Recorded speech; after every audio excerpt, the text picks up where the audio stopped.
A little unexpected, I would say. Completely destroyed. It's gonna be a pickle. Whew, that was an interesting weekend.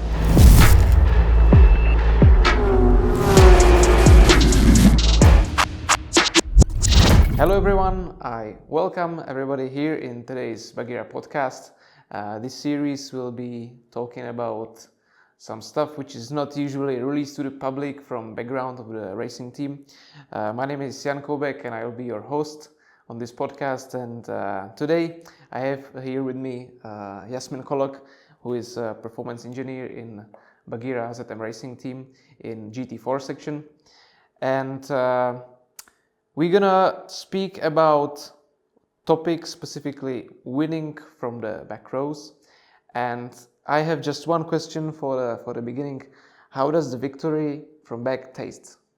It's a very nice feeling for the whole team, especially when you see how anxious everyone is before the race. So to see the progress throughout the race is really more of the joy than actually the result itself. It's more the process than the initial victory. Yeah. Just to make sure everyone knows where we are now. We are just after a race in spa-francorchamps in Belgium, which was the second part of 24-hour series championship, and so far we are leading. And both of those victories in Mugello as a first part and in Spa were, I don't want to say unexpected, but a little unexpected, I would say. But it was against all odds that we were able to gain this brilliant result.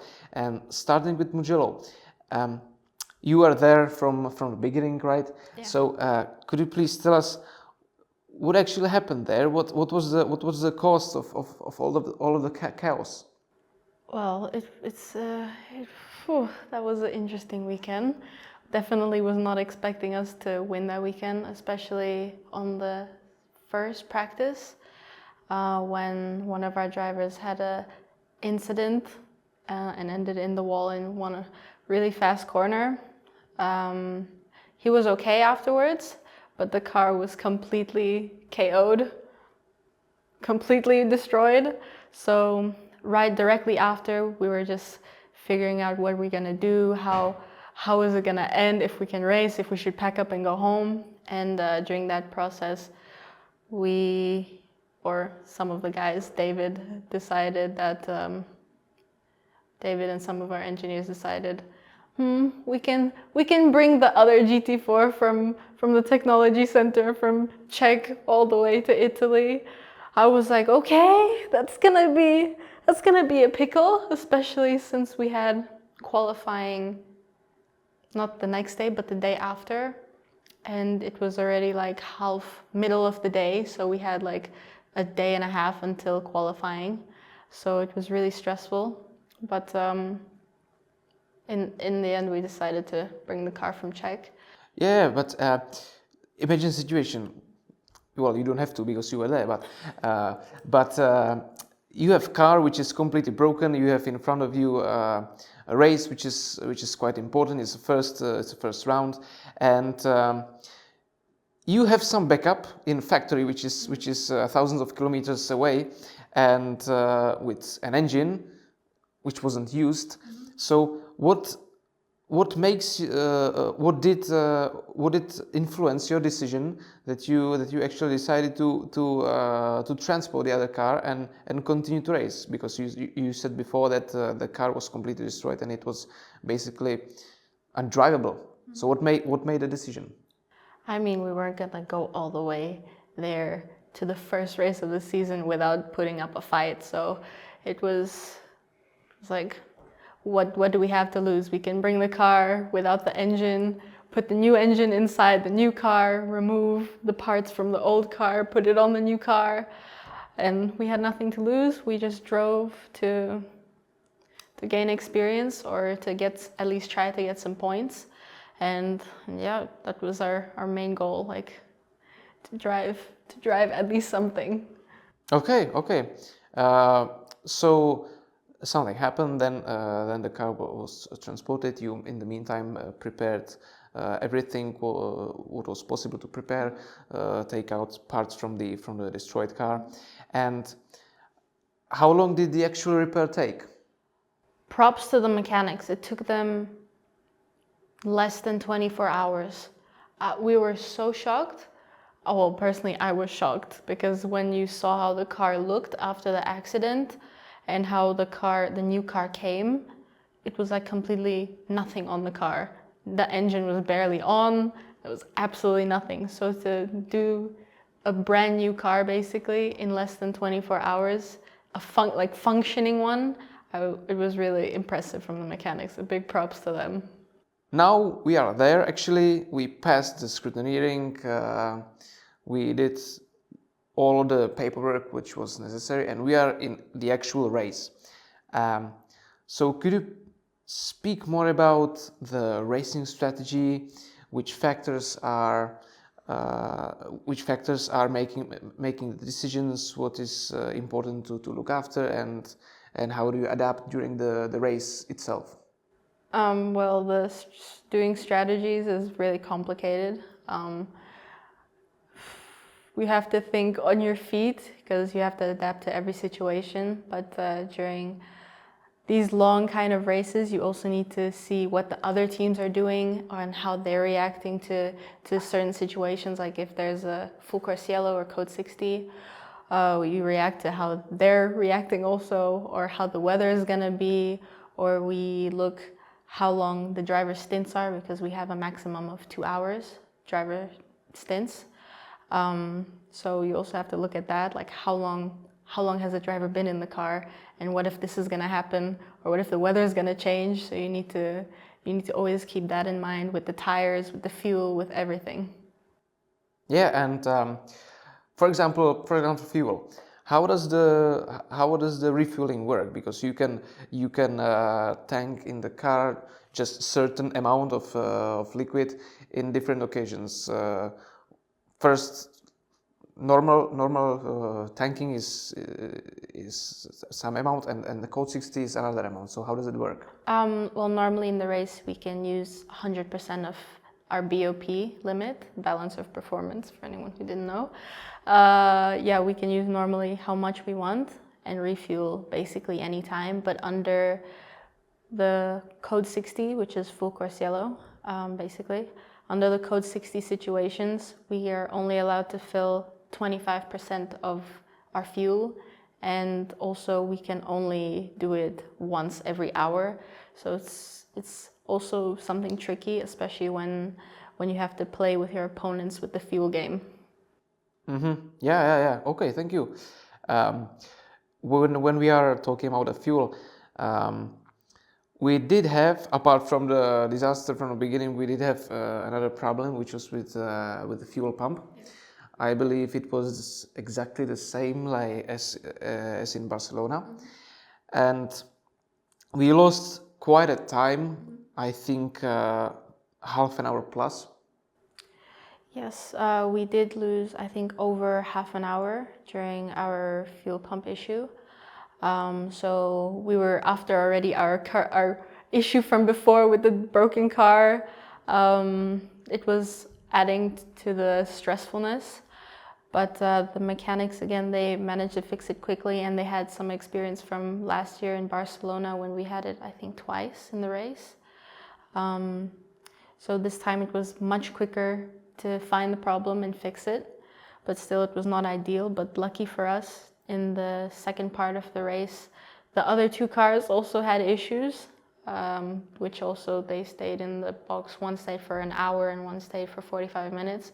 So it kind of even the race the next day for everyone. Yeah. I remember that we were hopeless again after that, and all of a sudden the other Mercedes, they didn't have any issue. They just crashed, and the remaining were BMW. Our main competition was the BMW and Porsche. Porsche came in, and they sent me to look to their box because all of a sudden the car wasn't on the track, so everyone got curious. I went there and there was whole floor out and whole exhaust for guys underneath the car. So we learned that they had actually their rear axle cracked, and the Porsche had a cooling damage, right? So as you said, we were tied at one point. So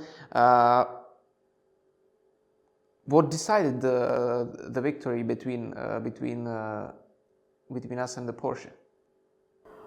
That was a freaking good ending, I would say. The deciding part was the weather change. The unexpected rain towards the end of the race was fun, but we definitely won off of strategy because we left Alia in the car and she did an amazing job. She was pulling away from the other Porsche towards the end of the race, I think 6 seconds per lap. So that was really impressive on her end. So because of that, we gained so much time towards the end. We got to refuel and do everything with the margin and ended up winning on a good strategy. You have Code 60s, but you never know when it will come. So how much luck did we have to match the pit drive-through with the Code 60s? Because if the Code 60 is announced, you could be just past the pit box, and we have all the way around you have to drive, and you can drive only for 60 kilometers per hour, which takes quite a time. So did we have a lot of luck there, or? A lot. Last year we had no luck. Every time there was a Code 60, we just passed the pit entry. So this year on the first race, our luck turned around, thankfully. After all the issues we had, every time it was a Code 60, we somehow was close or in the right time. So it was a lot of luck, and it's always just luck with the Code 60s. Yeah, that's an important thing to consider. Luck plays quite a role in the sport too. Before we are talking about the weather in Mugello, but from my point of view, much more interesting topic than weather in Mugello is actually weather in Spa-Francorchamps. So could you provide any details to that? Oh my God, that was a disaster of a weather. From the start till the end, we had rain, snow, hail, a little bit of sunshine, but not much there.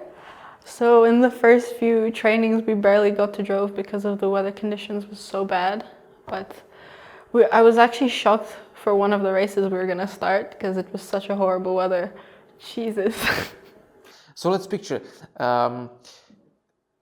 You are ready to begin the day with, I don't know, testing or whatever, and all of a sudden it starts snowing, although it's totally unexpected. So what you can do is just cancel it, or is there anything you can do with snow, or how do you deal with that?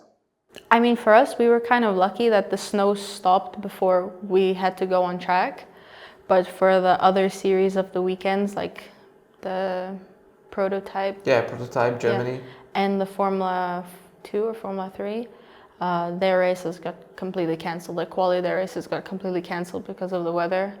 But luckily for us, we had also a little bit of luck with the weather, that it's always stopped snowing before our starts of the races. But in quali and in the trainings, it was really bad.